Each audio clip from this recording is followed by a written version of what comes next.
कहानी सुनो। इंग्लैंड के एक पादरी का विश्वास की आध्यात्मिक शक्ति में अटल भरोसा था। जो कोई उनके घर में एक बार आ जाता तो उनके आतिथ्य और सत्कार के प्रभाव से प्रभावित हुए बिना नहीं रह सकता था। उसके मन में लोगों के लिए अथाह प्रेम भाव था, इसलिए लोग उनका बहुत सम्मान करते थे। एक दिन जेल से भागा हुआ चोर रात में शरण लेने के लिए इधर उधर घूम रहा था। उसने देखा कि पादरी के घर का दरवाज़ा खुला हुआ है, इसलिए वो वहाँ चला गया और पादरी के घर में प्रवेश कर गया। पादरी ने उसे देखा और अभिवादन किया।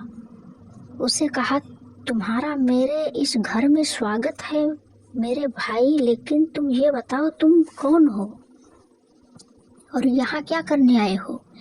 इस पर चोर ने सफ़ेद झूठ बोलते हुए कहा, फादर मैं एक मुसाफिर हूँ और रास्ता भटक गया हूँ, सो इधर उधर भटक रहा था और आपके घर का दरवाज़ा खुला हुआ देखा तो इस ओर चला आया।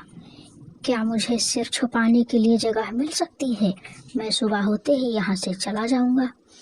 पादरी ने उससे कहा, हाँ क्यों नहीं, तुम यहाँ आराम से रह सकते हो और मुझे लगता है कि तुम बहुत थक गए हो, इसलिए तुम जाकर आराम से हाथ मुंह धो लो।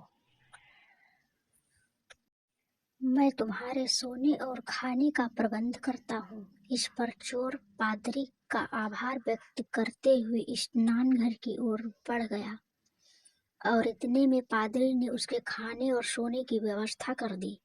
पादरी ने उसका बहुत अच्छे से आधिपत्य सत्कार किया और उसे अच्छा भोजन करवा कर उसके सोने की व्यवस्था कर दी। राजा को सभी के सोने जाने के बाद चोर के मन में चोरी की इच्छा जागृत हुई। रात को सभी सो जाने के बाद में चोर के मन में चोरी की इच्छा जागृत हुई और उसने पादरी के घर में सोने के 2 दीपदान चुराकर वहां से निकल भागा। रात में पुलिस उसकी तलाश में ही था, सो पुलिस के हत्थे चढ़ गया।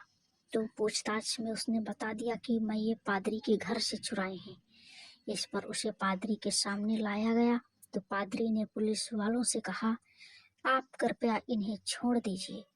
मेरे घर में मेहमान के तौर पर आए थे और मैंने ये दीपदान इन्हें उपहार के तौर पर दिए हैं।